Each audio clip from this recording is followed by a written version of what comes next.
78% of Americans live paycheck to paycheck. Not because they don't earn enough, but because nobody ever taught them what to do with what they have. If you've ever felt like money just disappears no matter how hard you work, this video is going to change that. Welcome to Daily Guideworks, the channel that helps you make better financial decisions, starting today. In this video, I'm breaking down the 7 most common financial mistakes that silently destroy people's financial future. Mistakes most people make without even realizing it. We're covering all 7. By the end of this video, you'll know exactly what they are, why they happen, and, most importantly, how to fix every single one.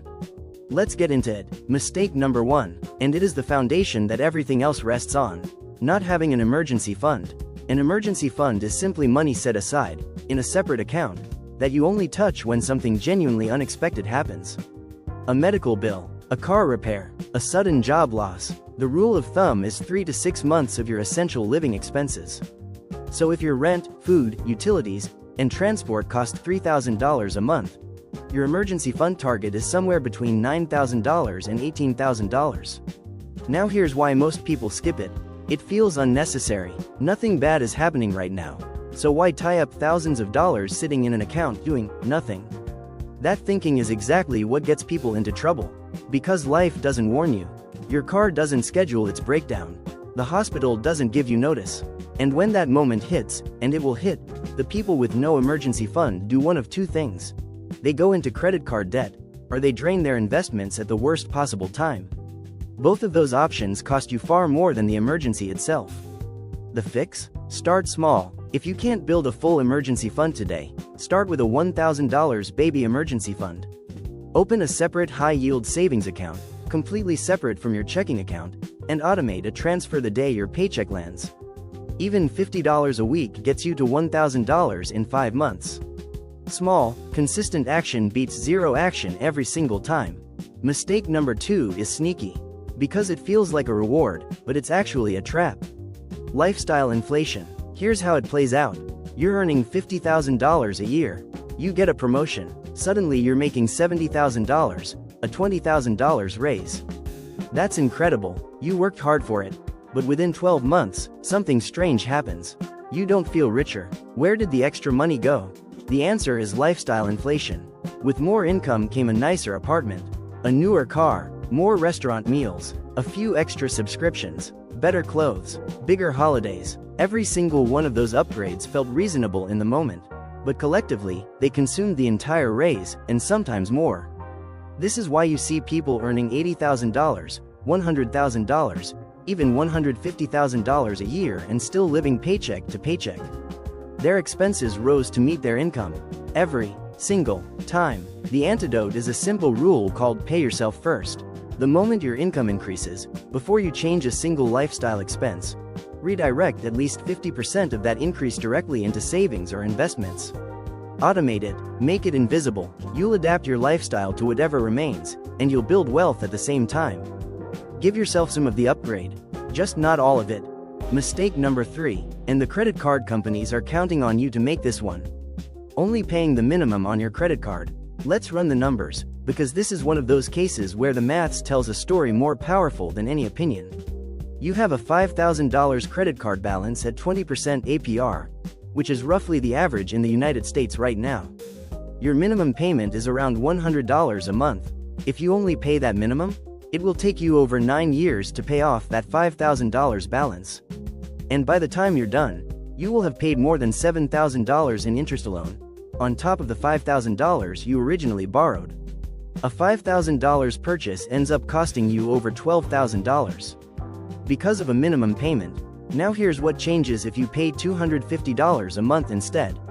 That same balance is gone in 25 months, 2 years, and you pay roughly $1,500 in interest, not $7,000. The fix is straightforward. Stop making minimum payments, identify your highest interest card, and attack it aggressively.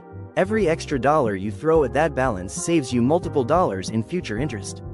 If you have multiple cards, use the debt avalanche method. Pay minimums on everything else, and throw every extra dollar at the card with the highest interest rate first. When that's gone, roll that payment into the next one. The momentum compounds. Mistake number 4 might be the most expensive one on this entire list. because the cost of it compounds every single year you wait. Not investing early. Let me show you two people. We'll call them Alex and Jordan. Alex starts investing $200 a month at age 30. Jordan waits until 40 to start the same $200 a month. Both invest until they're 65. Both earn the same average market return of 7% per year.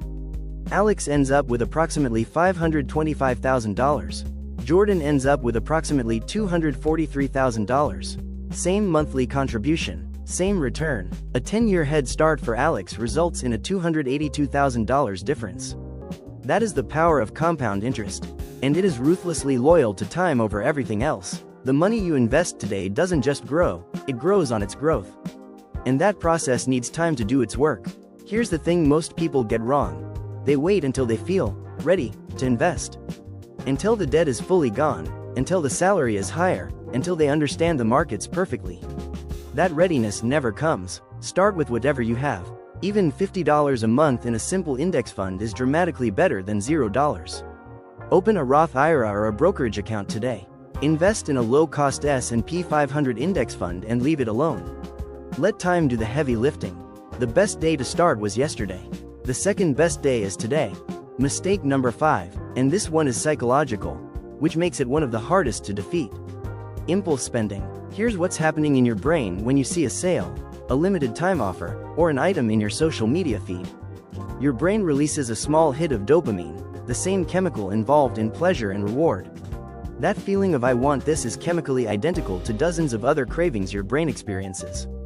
And the entire retail industry, online and offline, is engineered specifically to trigger that feeling and shorten the time between the trigger and the purchase.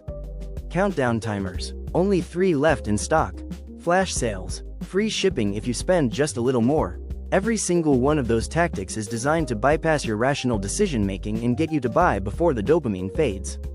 The fix is simple, almost embarrassingly simple. It's called the 24-hour rule. When you feel the urge to buy something that wasn't planned, add it to a list. A notes app, a wish list, a piece of paper. Then wait 24 hours before purchasing. What you'll find is that the majority of those items, somewhere between 60 and 80%, you no longer actually want once the dopamine has faded. The urgency was manufactured, the desire was temporary. You keep your money, the retailer loses the impulse sale. That's a win. Mistake number 6, and this one is about measurement, because what you don't measure, you can't improve. Ignoring your net worth. Most people track their income. Some track their spending. Almost nobody tracks their actual net worth. And that's a problem, because net worth is the only number that tells you whether you're actually building financial progress, or just running in place.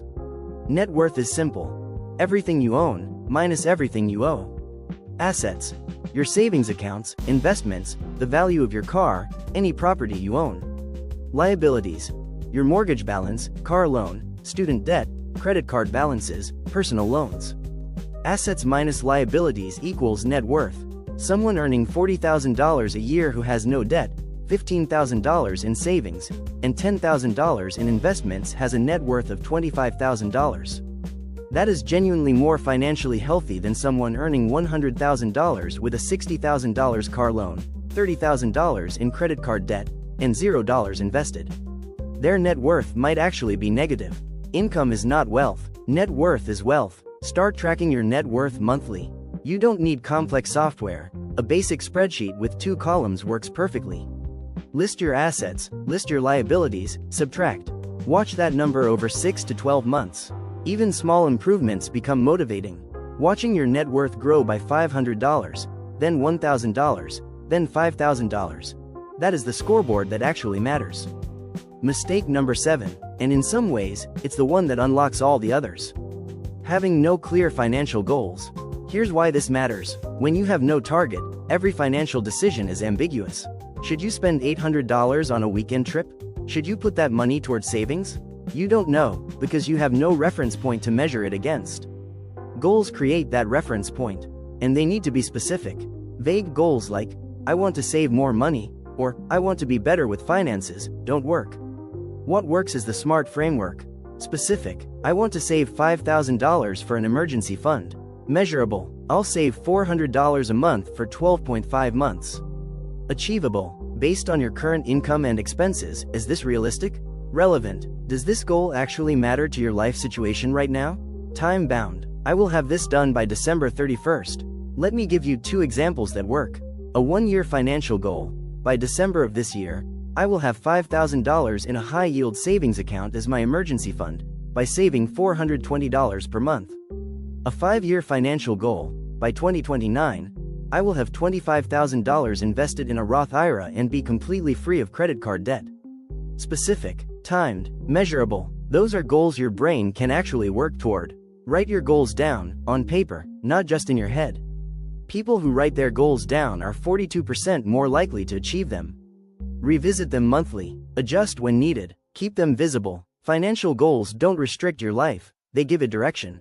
Those are the 7 financial mistakes that keep most people broke, and now you know how to fix every single one of them. I want to ask you something before you go. Which one of these 7 mistakes have you been making? Drop it in the comments below. Number 1 through 7. I read every single one, and sometimes just naming the mistake is the first step to fixing it. If this video gave you value, subscribe to Daily Guideworks. We publish practical financial guides multiple times a week. No fluff, no hype, just actionable guides like this one. Hit the subscribe button now so you never miss one.